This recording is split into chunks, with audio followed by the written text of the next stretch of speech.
Hi, I'm Joy Anderson with Preschool System. We're so excited to bring you this very special How to Teach Online Preschool class. We have a very special Preschool All-Star guest who's going to be coming to speak to you. Her name is Taylor Willem. She found us when she was an online ESL teacher. She also was doing online preschool classes with Outschool. Now, you might think that sounds great and all, but she was actually spending a ton of time and was very tired at the end of her day. So for instance, every day she would have to stay up and do late night classes with her ESL teaching and early morning classes with ESL. And she had all the hours in between with her Outschool classes. She was getting burned out. So she decided, I want to quit the Outschool and ESL teaching and instead focus on creating my own online preschool so that she got all of the money instead of some of the money going to a different company. We're so excited for her to teach us. She has just opened up her brand new online preschool program. It started a few months ago, and she now has enrolled 25 of her own students. So welcome to the stage, Taylor Willem. Thank you for having me. I'll go ahead and share my screen. So when I kind of started veering away from ESL, I loved it. Don't get me wrong. It was great. It served me so well in the, chapter that I was in at the time. But as you said, I don't sleep. What was sleep? I would put my kids to bed around 7:30, 8:30. I would wake up at 11:40 and I would teach from 12 a.m. to 6, 7 a.m. And then they woke up and it was just like, what is happening? But I did that for 3 years. And then I kept hearing everyone talk about Outschool, Outschool, Outschool, Outschool. And, we're all busy, as I'm sure some of you here, like, I'm going to do this preschool thing, but I don't have time. I'll do it later. That was me. And then I saw someone say they made like 60,000 in like 3 months. And I was like, maybe we'll make time for that now. That sounds like a good idea. So what do I teach? How do I teach? I'd always had my lessons for over 3 years just handed to me. So I didn't know what to do. And I swear, they say the phones listen to you. I had kind of talked about doing preschool. And so then I started it and I started making my plans and my curriculum. And from there, I got the book, do you want to start a preschool? Because I think I Googled so many things preschool related. And then I ended up here. So it's kind of been a really weird journey. I've always wanted to be a teacher. And then when I had the kids and I finished school, I was just like, I want to stay with them. And so that's how I kind of got to ESL, and it all just kind of spiraled. But let's see. But I lost my train of thought. I'm so tired too. You'd think I sleep more, but somehow with the kids. So when I started doing this, my kids were home. We're in California. We were locked down for so long. I had to figure out, how can I teach in my office? Not a lot of space. My kids are out there. There were, I think, 5 and 6 at the time when this all kind of started. And I was like, how can I teach in a really small space? Not a lot of materials, not buying more stuff. And I landed on Google Slides. So I'm going to kind of show you guys how I have done it and how I run my classes, which have so far been amazing. So that's just kind of how I got started. Let's see. Everything's kind of lagging for me. I hope it's not for you guys. So this is kind of how I start every lesson. Because I'm not meeting in a traditional classroom setting, as people are coming in from the weight room, I like to have this little page up. We're not here more than 15, 20 seconds, but it's warm, it's welcoming. It gives them a lot to look at as they're waiting those 20 seconds for me to let everyone in. I like to personally say hi to everybody. I should also say I do all of my classes live. I want to be like Valerie so soon. I am going to start recording and I'm going to do it so I can expand. But when I started, I was just so used to doing live for over 3 years that's just kind of where it led me. So I have this up and it just kind of gives them something to get us into that classroom feel. And so again, yeah, we're only here for a bit. What I want to talk about with routine and structure is, when you guys are making, I saw a lot of questions on how do you stick to time management if you're doing live classes, and how do you know what to teach? Routine and structure has just saved me. The first 8 slides that you see are how I start every single class, minus the letter time. So those only change seasonally. It it takes away so much of the time that I would spend on what to do. Because for a while, it took me, I mean, hours every night. Oh my goodness, my family was eating dinner, and I was just like, what content? What do I teach tomorrow? How do I teach it? Where? And so much stuff. So creating a routine and kind of just knowing this is my beginning chunk and this is my ending chunk, and this is where we're at. It also is amazing for just time management because, so as you can see my little pointer on down here. Oh, does it not let me? I do a pointer. There it is. I use a pointer constantly in my class just to kind of highlight things. So if I get to my letter time slide right here and I see that I'm on, minute 11, I'm like, oh my goodness, maybe someone interrupted, raised their hand. Maybe I just lagged. Maybe we had people getting into the classroom late. I know when I see that slide, I'm about 3 minutes behind. I need to pick up the pace. I maybe need to like teach quicker. Let's get through it. Or if I get there and I'm on minute 6, whoa, how fast was I talking? How much coffee did I drink? Maybe no one interrupted. I know at that point, I need to slow it down, maybe expand my lesson, ask a couple questions. Everyone give me a thumbs up if you understand, and things like that. So I will know, okay, I need to do this.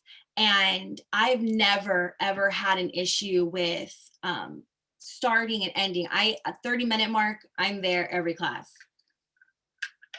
because my ending chunk, oh gosh, my ending chunk is also the same. And then with lesson planning, these slides are done. All I do is quickly change the song right here and the calendar. I add a new acorn for every day. So that 8 minutes of my class, it's done every single day. There's nothing I have to do. And I go through my lessons so much quicker now, knowing my beginning chunk, my end chunk, and then I have my middle content chunk. And that has just saved me and saved my sanity. Children also just crave stability and structure. If they know what's coming next, they're going to be more confident in the classroom and not so nervous. Because you get so many new students when you're teaching online sometimes, and then they're live with you. Everyone can see you. And so I feel like it kind of just takes the edge off when they start to realize like, oh, we're getting in, we're going to dance a little bit. Now she's going to ask us how we're feeling. And that just kind of helps a little bit. The other thing is, for me at least, when I do my slides, is you want to try to find ways to interact. Whether you're doing slides or you're holding things up, every few minutes, you want to be interacting with them because you don't want to just get their attention. You want to hold it, keep it, capture it, all the things. These are little people. If they are bored, they will get up and walk away. They will tell their parents, do I have to keep doing this? I don't want to do this. You don't want that. You want them there. You want them having fun and learning. You want them to be present. So some of the ways that I do that, this is one of my slides. So I try to create different slides like this where I am getting all of my students to interact because they're all on mute, because I have some classes where there's 17 of them in there. If they are all unmuted, oh my, it's going to be so loud. So I have different things like show me on your fingers, give me thumbs up, give me thumbs down. And then everybody is interacting, but it's still quiet. They can hear me and we don't have to hear mom doing the dishes or someone's little brother, and yet they're still able to participate. I call each student's name. So I'll be like, wow, good job. So Mary says she's having sunny weather, or partly sunny, partly cloudy. Let's see, Axel, number 5, Axel, it's raining where you live. That's so fun. Let's see. Oh, good. Cynthia's having sunny weather like me. Cynthia, do we live by each other? Because I have students in different countries all around the United States. We're not having the same weather. So it's kind of fun to see everybody's different weather and they get to feel included. Kids love to have their name called. So they know I'm seeing them, they're feeling included. If they were maybe drifting, it's going to pull them right back into what we're doing because, they're interacting with each other, they're paying attention, they're following directions. And, oh, I have to lift up my hands. Okay, what did she say? And I try to make it fun. Okay, friends, how's your fall weather today? look outside. Let's see, my weather today, it's number one, sunny. What's your weather today? Show me on your fingers. And I try to change my tone a little bit because, again, we're online. So I like to do little things like that just to kind of get everybody to interact, because I'm on this slide maybe a minute, 2 minutes for my really large classes, and they're all participating. They're all lifting up their hands, and everyone got to feel included and brought back in. So I try to do things like this every few minutes, depending on which day we're on. So that way we're just all together. Even though we're online, we feel included and we feel like we're part of this class. Um, I try to add songs. It is really hard. That has been one of my things that has stumbled me up with the recorded, because you can't use songs like this if you're recording. So I love how Valerie said she has other people sing. I'm about to give my kids, like, get on the piano. You guys are gonna be our songs for today, because that has been a big, huge holdup for me. I love that for our Tuesday lessons, we have letters, and these 1 minute songs are super fun. I do it about the 12-minute mark. And again, it kind of just brings everyone back in. We're dancing while we're watching it. It's content based.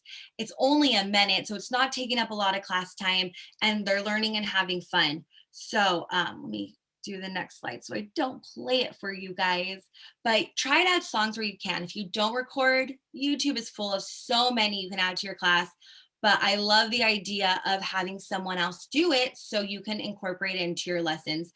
But either way, students at this age, they love to dance, they love to sing, and all the things song related. Um, because I do little 30-minute lessons, it's not a lot of time. They see me 1 hour a week. And so I try to teach multiple things at once, multiple methods, and I animate. So one slide will typically have so many things going on. This one, for example, is for like a number of the week. I like to show the number in so many different forms. Tally marks, show me on your fingers. We clap it out, we jump it, we sing it. We do so many different things. And I try to bring different methods with each one. So this one, it'll be like, wow, this is how we show 8 in a 10 frame. Can you guys count it with me? Let's count it. 1, 2, 3. So we're counting it all together, and they are seeing it, they are saying it, they're hearing it. So they're having so many different ways of having just kind of stick in our brains. And the animating, if you've never done Google Slides, it's kind of like how I had the weather page. You saw just the page I have, and then once I click, new things pop up. For months, oh gosh, probably almost a year, I would teach this slide, and we would just count it. And then I was like, why am I not putting the number in there? So that way it's popping up while we're saying it. So a lot of my stuff has really evolved over this last year, but I really try to animate where I can, because it's gonna, again, bring them kind of back to the screen. There's things popping out at them. And then right after that, we go to a jumping slide. I'm like, all right, friends, are you ready to jump with me? Let's jump. And we'll like, 1, 2, 3. And I kind of hop because, again, limited space. I have kids that are jumping, doing jumping jacks. Some parents let them be on like the couch, the bed, and they're having a great time. But they are, again, seeing the number, they're saying it, they're hearing, and now they're moving with it, because there's so many different ways we can learn. There's the auditory, where they're learning by hearing it, people who are visual, and tactile, who are learning by doing it. So this slide is maybe 30 seconds, if that, and they're hearing and doing the number in so many ways. The leaves are popping out at them. This is one of those also moments where I'm like, ooh, wow, I am already on this slide. I should not be here right now. Like, how did I get here? Friends, what color leaf is our number of the week? What is our number of the week? Show me on your fingers. It's number 8. Yes, it is. Now, what color leaf is it on? And I can always see their lips moving. So I love it, because then I can kind of see, oh, this student said 8. This student did not respond. I can kind of gauge like who is understanding where we're at and who kind of needs more with little questions like that. But I really try to incorporate a lot of these slides so that in our very limited time, so many things are happening at once. And things like these slides are probably the number one thing I get good reviews on from parents and compliments on. But again, it took me a really long time, months of trial and error to get there. Make it fun. So I try really hard to start class in a fun way and end in a fun way, because again, if the student's not, and I try to have fun the whole time. Like I said, we're jumping, we're moving, but I try to really have fun at the end, because if you have like those trial students, you want them running to their parents and being like, that was so much fun. When do I get to go back? Sometimes the parents are sitting next to them. I want them to look down at their kid and be like, wow, look how much fun they're having. I don't want them to look at their, kid and being like, they're yawning, they're bored, they don't want to be here, they're not paying attention. What am I paying for? So we start at the beginning, we shake our sillies out, helps us kids that are especially nervous, and we have fun. We do the calendar and all of our content. And then from there, I end with a quick story and a little game and show and tell. So, because again, I want their last impression just to be so much fun. So that way their parents realize, oh, wow, this is actually making a difference. They want to come back. They want to learn in a fun way. So this is one of the little games that I do. After we finish the letter of the week or the number of the week, I go to a picture like this. And I'll be like, friends, what do you see? Okay, grown-ups, no helping. Raise your hand and tell me what your imagination sees. And I give everybody an opportunity. I do this for so many reasons.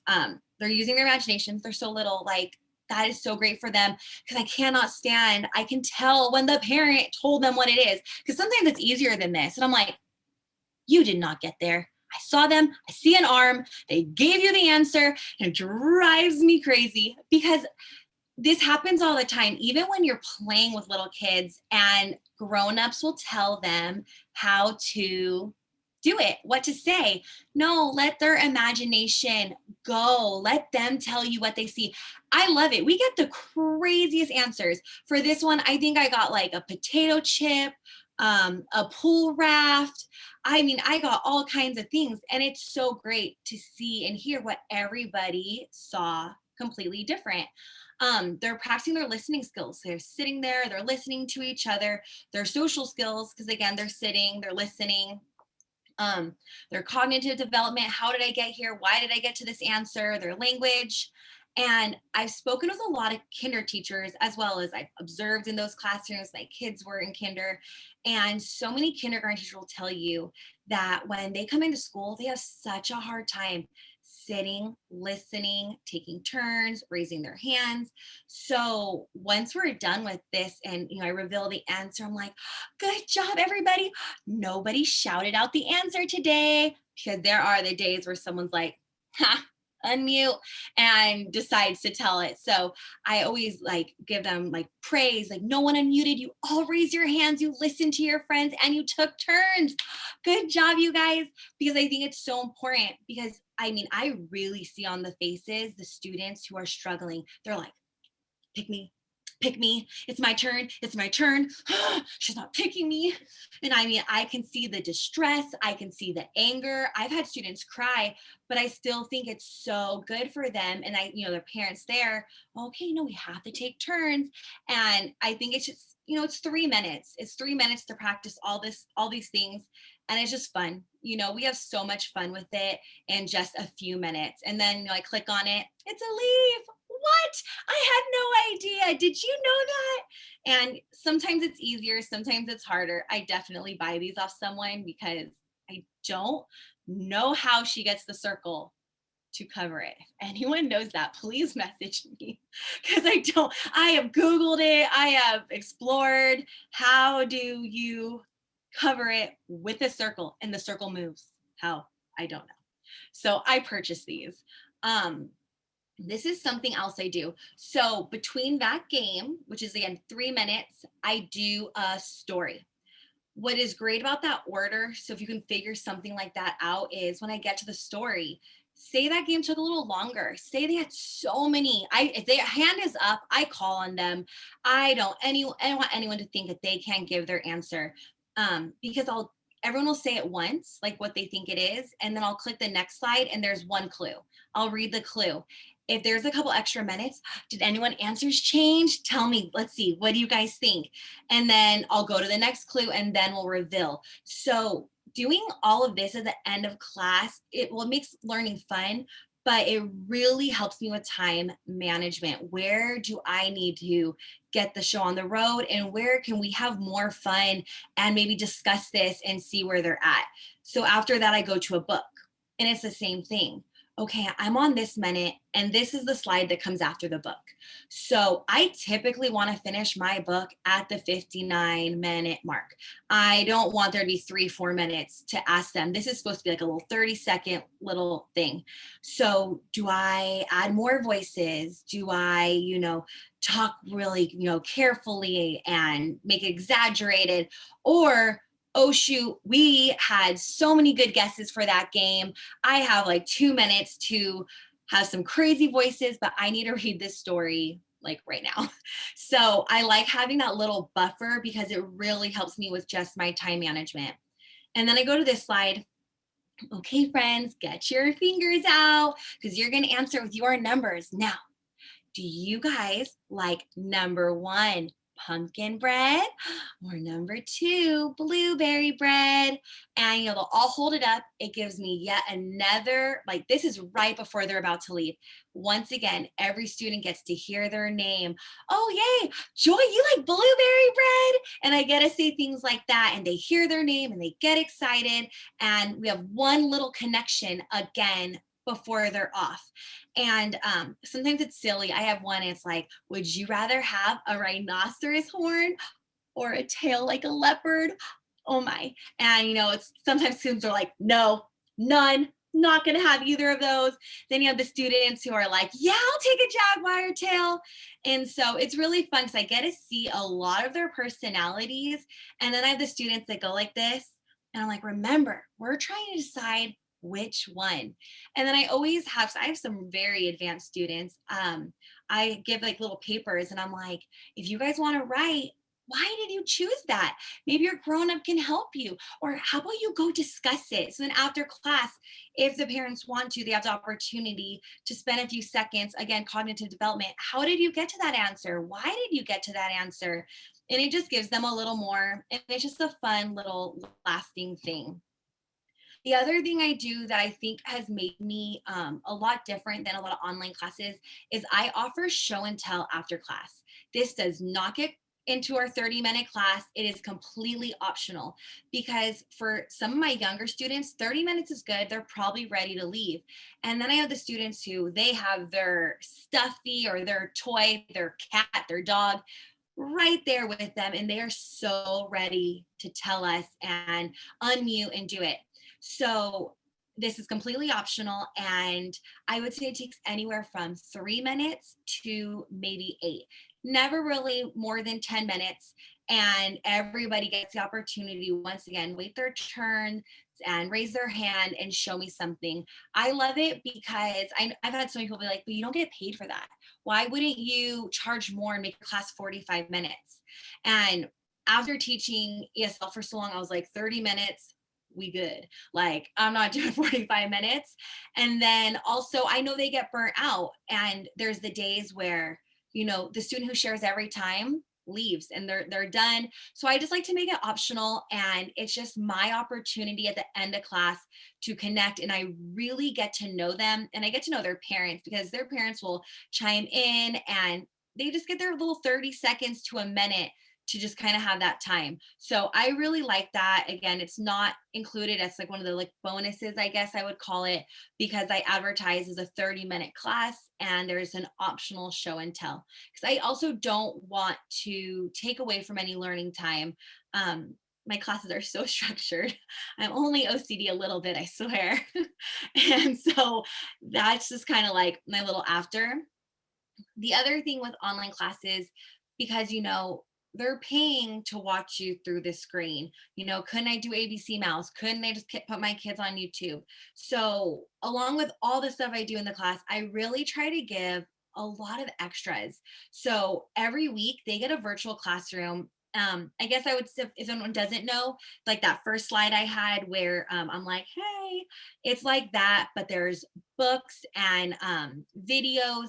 And so they can click just anywhere on the screen and it's going to take them to a song or a book, a video, a game that has everything to do with our letter of the week or our number of the week. So they get 2 of those every single week. They also get a ton of worksheets. I think the math worksheets they give out are like 30 a week. They get crafts. And again, it's all optional because I have some parents who they want their child on the off days. They go to the virtual classrooms. They're going to watch some songs. I send home like a virtual circle time. So if their parents want to have them go on there, it goes through the days of the week, the months of the year, a quick phonics song, a quick count to 100 song. And they have that opportunity to be like, okay, you're going to go on your morning circle time and you're going to do these and then the worksheets. And then I have the parents who they just want their child there for the 30 minutes on Tuesday, the 30 minutes on Thursday, they're done. So I try to cater to all the families, all the schedules, and all the wants and needs. And that's also kind of just been evolved over time. I also like to do class pets because it's a write-off and it's fun. So we did butterflies in the spring and it was so fun. So right before show and tell, I would hold up the butterflies or I'd move my camera and we would watch them just slowly change. They went from these tiny caterpillars, like the size of an ant, to huge caterpillars. And then they just slowly transformed. This week, let me see if I can do it. I get really close to my classes, but we have tadpoles back there. And I'm not going to lie, it is extremely stressful. Again, OCD. My anxiety that I'm going to kill the class pet is like through the roof. With the caterpillars, I bought double the amount and only showed one set. So if any died, there's a backup. I have 2 tadpoles. I've almost ordered 2 more, probably 15 times this week, because I don't just have tadpoles lying around. What if they die? It's been an experience, but they love it. So it's worth it. It's so fun. I bought these little things.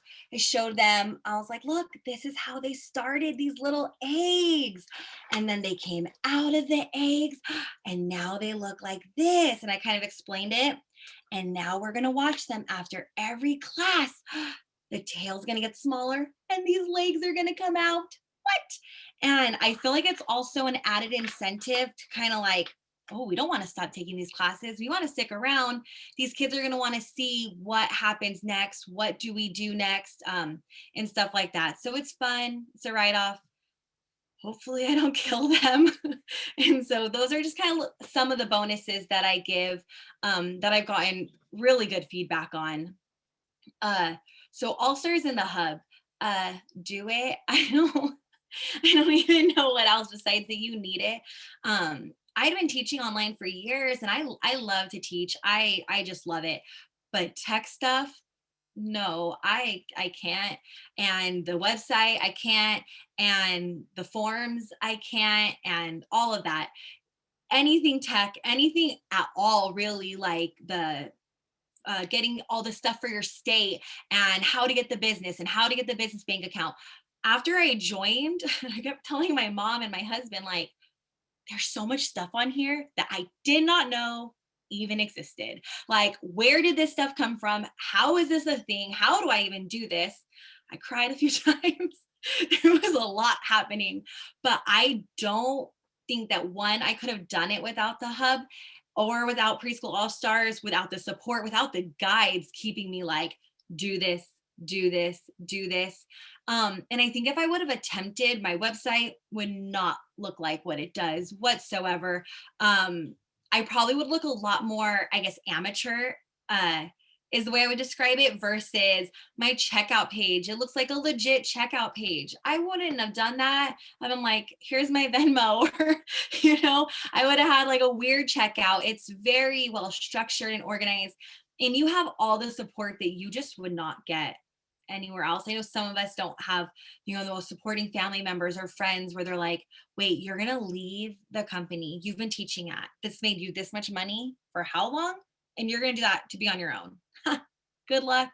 You know, no one wants that. So you need the All Stars and the hub. And above all, just remember you got this, because there has been so many times I've wanted to quit.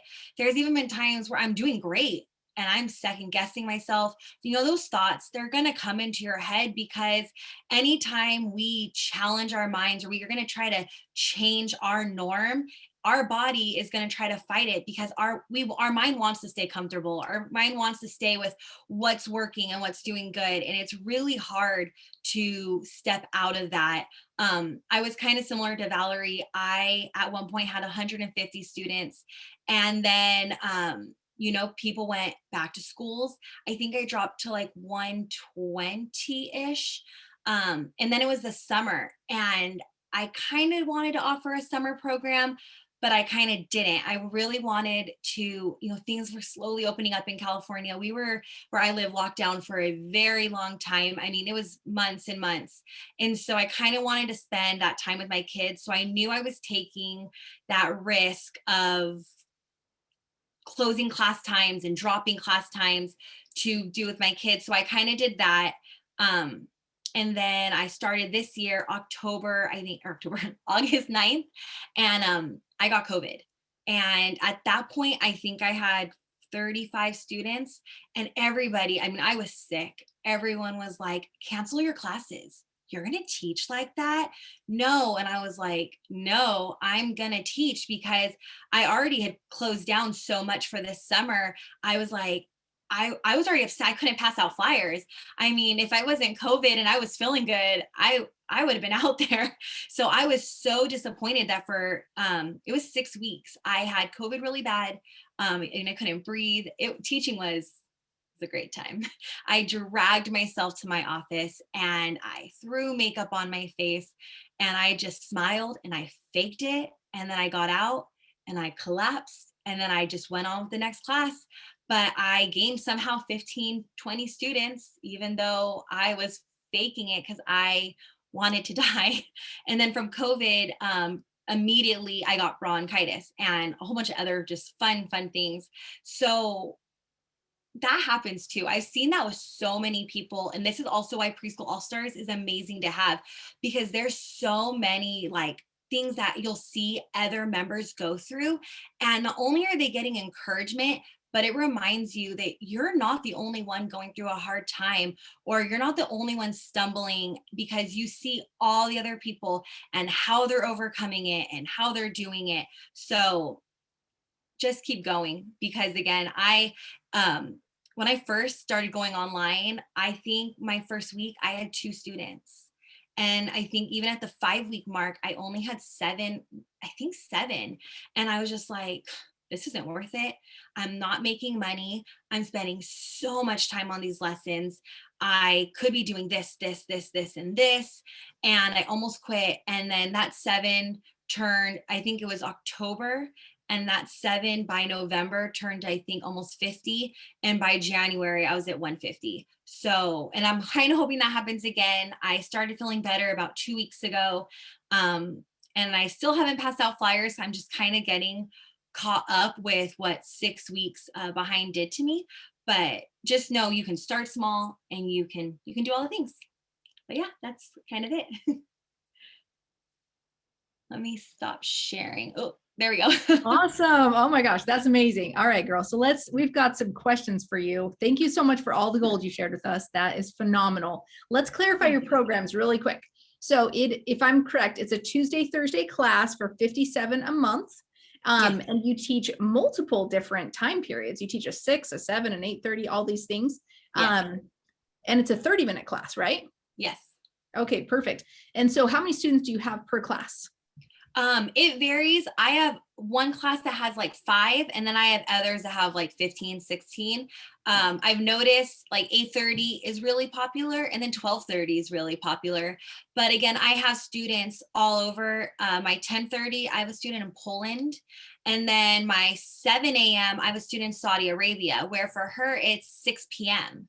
Yeah. Which I think is crazy. But then I learned that staying up late is the norm, and that their malls and their grocery stores stay open until midnight, and it's normal to go do that. So I offer a lot of classes to just kind of cater to all the people. Yeah, no, I get that because, and somebody said like, oh, this online preschool never work in my area because everybody wants their kids to go to local preschool. And I'm like, honey, it's Yeah. online preschool. You're not targeting your local area. I remember No. somebody had asked about California and said, I don't feel like 47 or 97 a month is at a fair price for Bay City, California. I was like, I agree for local, but for online, Bay City, like we're It doesn't going matter global. where you're at. Yeah.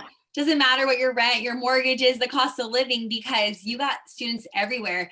I think I have like 5-10 students from California, and those are probably, and they're the people who sign up because they know me, referrals, a couple maybe Facebook ads, some flyers, but most of my students are very well spread out. Yeah, absolutely. So, and you made a really good point. 6 weeks you were struggling with COVID, and yet you still decided to show up, and as difficult as that was, you felt like for the 30-minute period, you could give it your all. And like you said, pass out right afterward. And then like, okay, we got 30 minutes of rest. We're back for the 7 o'clock, right? Like we're just Yeah, my down and parents up. were also, I feel like, so extremely understanding. I mean, I didn't cough the whole time, but there were times, I struggled. I at one point had to be given a steroid and an inhaler, and that helped. So if I did the inhaler before my set of classes, Right. and then maybe like midway through, that helped me. I had water, tea on deck, and anytime a song was on, I'm drinking some tea. And if a student was asking or participating, I'm drinking the tea. I was just trying to coat my throat the whole time, because I can't imagine. It was 2 weeks in. I don't even think it was a full 2 weeks in. And when it fully hit me, and I just couldn't do it. I couldn't be like, I'm out. And I mean, I kept telling my husband, it's fine. I can teach through this. Mom, stop worrying. I'm only going to be sick for like 3 days. I'm always better after that. Yeah. Wrong. Right. So wrong. But many people would say, okay, you know what? This wasn't meant for me. This was my sign. I mean, if you're doing local preschool, if you're doing local anything, if you have a job where you go to work with people and you are there for 6 weeks, guess what happens at that period? You are home and most likely not getting paid for those 6 weeks. If I know every single job in America, right? So you're not getting paid.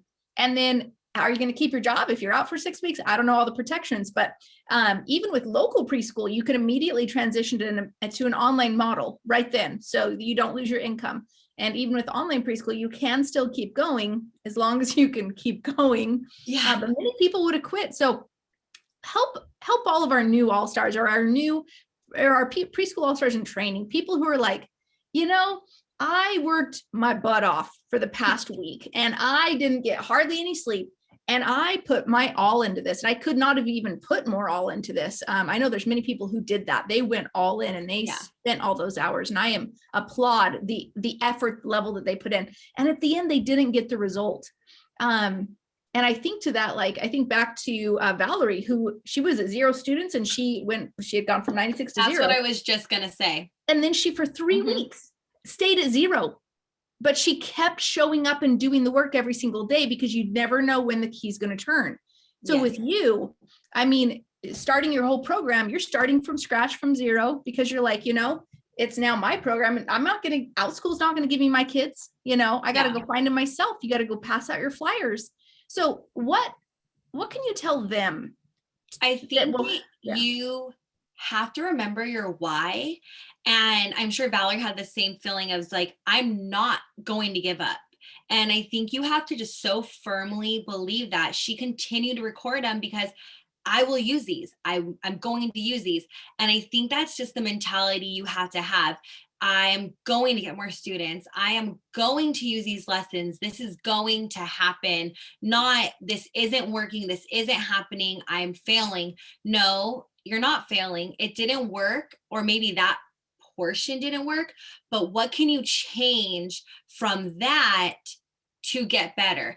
And even those beginning lessons, I look back to like my slides have evolved. I mean, so much. If I showed you guys my first ones, I'm like, I taught like that. I got up to 50 students with those things. Like, how is that possible? But it was so much trial and error. And, you know, I would do like a phonics game or I would do something and you kind of see their expressions like, oh, this was not well perceived. How can I change this? And you just keep changing and you keep evolving over time.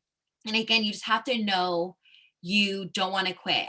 I want to teach. I love to teach. It's what I feel like I was born to do. I've never felt more in my just element in myself is when, and even like when I was sick, I felt like hell. And then seeing their faces, it made me feel better. I mean, I truly love all of my students. And so I know I want to be with children and I know I want to teach, but I don't want to go and do again that Monday through Friday and be at school. And I don't want to deal with the politics and I don't want to do any of that anymore. I don't want to. My time freedom from what it was to what it is crazy. And I think it's so important to like just say thank you for every milestone. Even today, you know, we're getting ready for a family vacation on Friday and I was able to go and get some of the groceries and get some of the birthday supplies. And as I was driving home, I was just like, I am so grateful. Like I get to do this right now because I'm not working. I get to do things. And so remember your why. Remember why you're doing this. I love teaching in China. It was an amazing experience. Half of what I learned, it wasn't even in college. I feel like it was from how to be on camera and how to work with children in like this manner. And using the hands, all the things like that was from there. But again, I was going to bed at 8:30, sometimes 9:30, like, oh God, how? And I'd wake up at 11:40 and my day would start. And then I would finish. When I started in China, my kids were 2 and 3 years old, very demanding. They're 12 months apart. And it was breakfast and pumping still and all the things that go into having a 2 and a 3-year-old in a whole house to, you know, handle. And so as much as I love the teaching, I needed sleep and I knew I didn't want to leave them and go do a Monday through Friday anymore. So it's kind of like, well, what do I do then? You know? And so I found this. And so I just think all the times you want to fail, just think like, no, how can I make it better? What else can I offer? What else can I do? What can I change? I mean, I've passed out like 2,000 flyers and I didn't get one response. Like, what? They were so cute. I was so disappointed. So then I fixed them. I added more pictures of myself. I put a bio on the back. I added pictures of students learning on the bottom. I just kind of changed it. And now that I'm feeling better, hopefully I can actually pass them out. But just you're not failing. You just haven't clicked yet. It hasn't gotten to where, you know. And then I remember seeing even Valerie's post a couple months ago, or not a couple months, like 3 weeks ago. My concept of time lately is non-existent. But I remember thinking, why am I not recording? Why am I not offering on-demand classes? Like, what is wrong with you? So it's another thing with Preschool All Stars. Like, I would never have gotten that idea. And so I'm hoping I'm almost caught up. We just had my daughter's birthday. Now we have my other daughter's birthday because 12 months, 15 days. October is a rough one. So I'm hoping once I get caught up, I can start doing that new little journey. So it just, Preschool All Stars offers so much, and yeah, all the things. That's awesome. Now, one of the things I need to let everybody know about is you put together a class, was it in the summertime, I believe? You put together a Zoom class or something for our All Stars. Mm-hmm. Something really cool with the All Star program, well, the All Stars period, is that I allow All Stars to sell to All Stars, which obviously we don't do in the free group. But inside of All Stars, I want you to like show off all of your services and I want you to be successful. So if you can get resourceful, and I saw you show up time and time again, hey guys, I put together this Google slide package, you know, here's my Cash App or whatever it is, you know, and you know, just send me the money over here. And All Stars were like, oh my gosh, yes, thank you. Yeah, I mean, if you can save someone time, yes, you know, absolutely. And hours and hours going into it.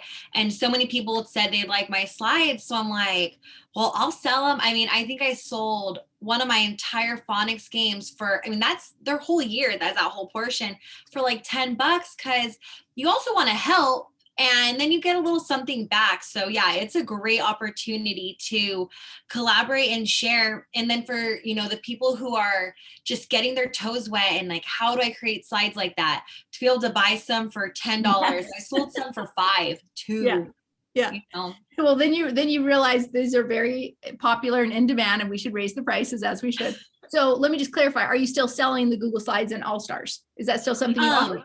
Yeah, I haven't sold any of this year's ones because, again, I was just in bed dying. But I've had some people just even message me like, hey, did you make October's calendar? And I'm like, yeah, and I sometimes like, just take it. Like, I don't know, I have such a hard time. It's one thing I have to get over is charging for services. I do have a very difficult time with that.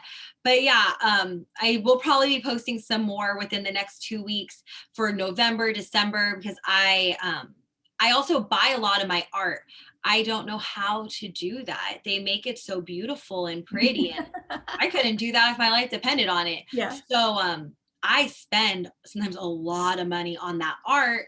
And so it's nice to kind of give back for it and then help someone else who maybe doesn't have $100 to buy the A through Z alphabet clip art to make all those slides. Absolutely. So tell you what, All Stars, obviously this is only in the All Stars. So free group friends, we're not going to private DM Taylor Willem to figure out if she can, get your slides and stuff, but become an All-Star and go find Taylor over in the All Stars group. Maybe you'll make a post or something over there and beg her to put some slides back up for sale so we can give her some money. And then also you guys can benefit from her slides. So I love your slides. I love that you're resourceful. Anytime someone is resourceful for something that is a needed service, I'm like all for that. I am so for that. So thank you. This is phenomenal. Let me ask if there's like maybe one question or something in here. I do actually have a question. You talked about All Stars. You talked about Hub. You have a beautiful website over in the Hub that you're able to create that way. Now, Preschool in a Box. I assume you have that as well? I have, it has so much stuff. I get on myself all the time because I haven't even began to really dissect it, because one thing that I did was, again, I kind of started my preschool journey before I found you, which kind of sucks, because I probably spent a lot of time I didn't need to, but because of that, I had already built up so many of my things that I've just been really bad. But I do hope to go local in about a year or two, hoping things get I would love to just do that and spend, my kids are getting older and man, I miss the little ones. So I would love, love, love to spend more time with little ones. And so I'm sure that's when I will use it even more, but it has everything. I mean, right. Well, well, and also in the guides, right? You were talking about the guides and how helpful they were. That 30-day challenge, I assume, is what you're talking about, right? Yes. Oh my goodness. So the 30-day challenge is literally the very first 3 sections of Preschool Startup System, which is in Preschool in a Box. So if you love that, you'll love the Preschool in the Box, that everything is like digitally there, those videos. Right. I've been all up in that. Maybe not like the box, but there's so much digital content. Like, oh yeah, I've watched, rewatched. Let's do this. I love how well organized it is. And it really lays out Preschool in a Box just there. And this is kind of where I'm more understanding. So yeah, I've used that a ton. Awesome. Well, Taylor, thank you so much for being here. I'm so excited for your program to get up and running. And like I said, I can't wait to see where it goes, because you're going to be just like Valerie, every single, 3-6 months, we're going to have to update graphics for you too. You're just going to knock it out of the water. She's awesome. Awesome. Well, thank you so much, Taylor, for being here. If you'd like to have a success story just like that one, I invite you to join our Preschool All Stars. It's my exclusive membership community where you'll get mentorship from me with weekly Q&A lives, support and guidance and friendship from hundreds of women on the exact same journey as you, starting, running, and growing their preschools.